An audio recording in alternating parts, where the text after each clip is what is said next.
Welcome to my house for another Amazing Stories Unwrapped, a holiday edition. I hope that you and I and yours are enjoying a wonderful Christmas season. Our house is decorated in bright lights, festive decorations for our children and our grandchildren who will be joining us at the end of next week. Joyce and I are counting the days until our house is filled with the Christmas joy that only children can bring. Our goal tonight, as it is every time we come to you, is to bring you some much needed joy. In an age when there's so much bad news, we want to lift your spirits, encourage your heart, inspire you to be an overcomer.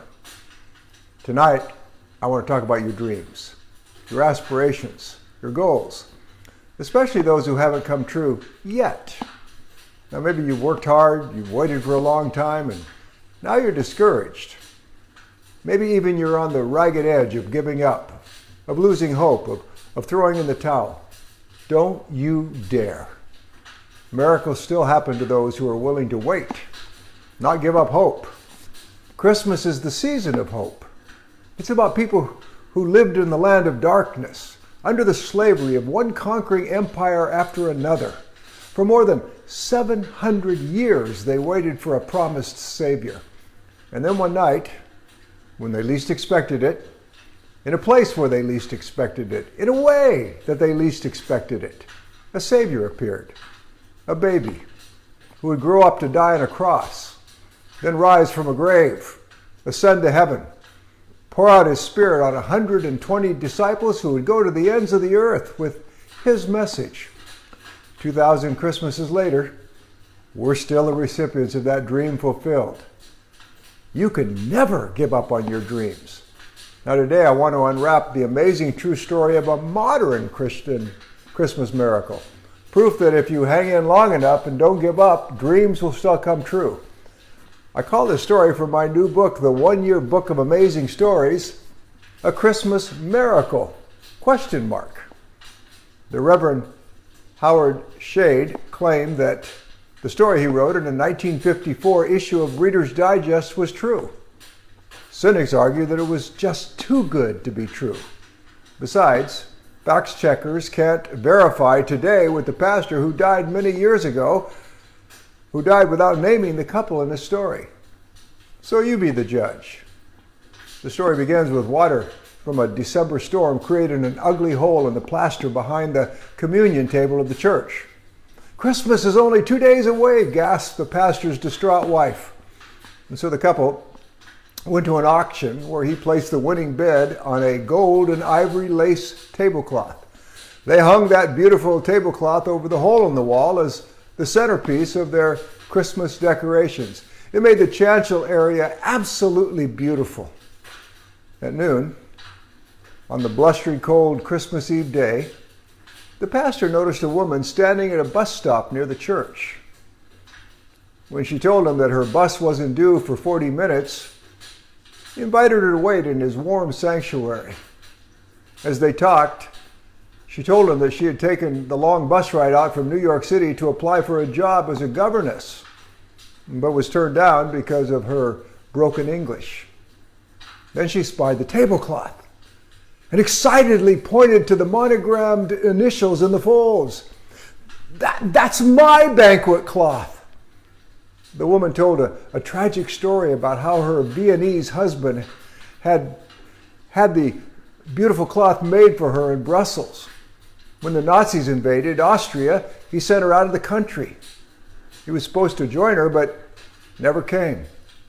She later heard that he had died in a concentration camp and had grieved ever since. The pastor tried to make her take the banquet cloth, but she refused. He watched with an aching heart as the grieving woman walked slowly out into the cold to catch her bus. Later that Christmas Eve, everyone at the candlelight service admired the gold tablecloth.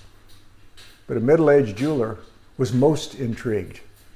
He said to the pastor in a heavy European accent, "Many years ago, my wife, God rest her, and I owned such a cloth.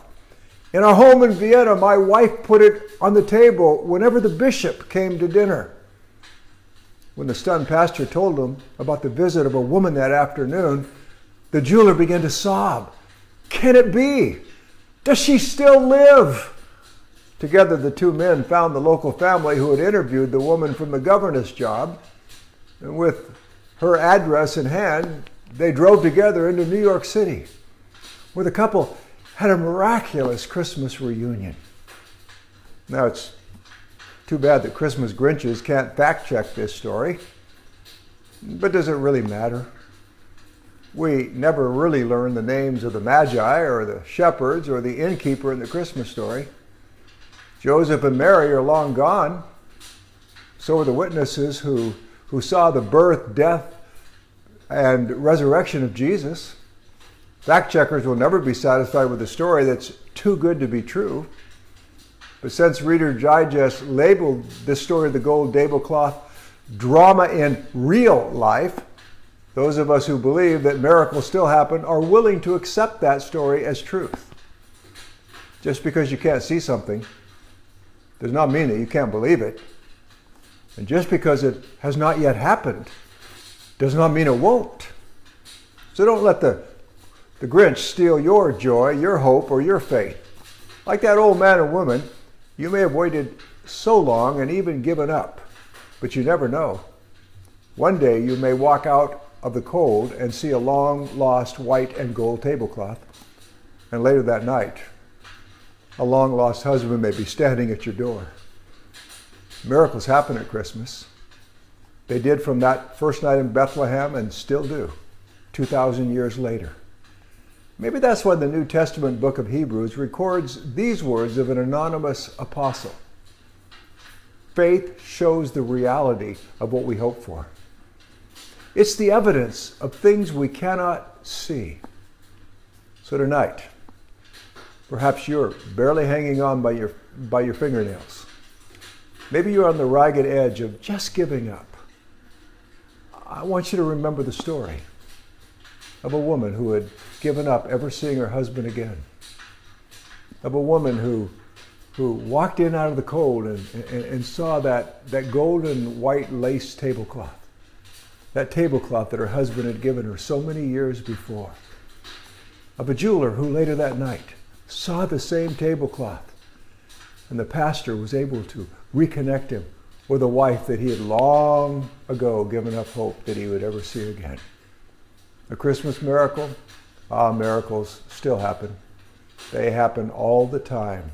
For those of us who are willing to wait, who are willing to believe, who are willing to hang in there and not give up on the dream, on the goal, on the aspiration. So tonight, at this Christmas time, I want to challenge you to believe that miracles still happen if you only will wait.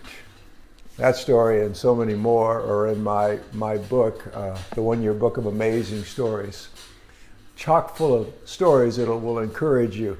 You know, just last week, I heard from 3 different people who told me about people they knew who were on the verge of literally committing suicide. They got a hold of the book that my friends had given them, this book, and they read a story, another story, and another story that gave them hope that they could overcome. And so this is a great story to give to your friends who are people of faith, or perhaps even people who have given up on faith, even people who know nothing of religious faith, of Christian faith, of godly faith. This story was written by me as a devotional for the non-religious. It's great for religious folks too, but it's the sort of book that you can give to someone and know that it'll encourage them. So while you still have time, robertapeterson.org or the link right on the Facebook page will get you there. And if you will give us the name of the people that you want us to sign, I'll sign a personal copy and we'll get it to you in the mail quickly. Christmas is around the corner. Well, it's great to be with you tonight. And you keep on keeping on. You keep on hanging in.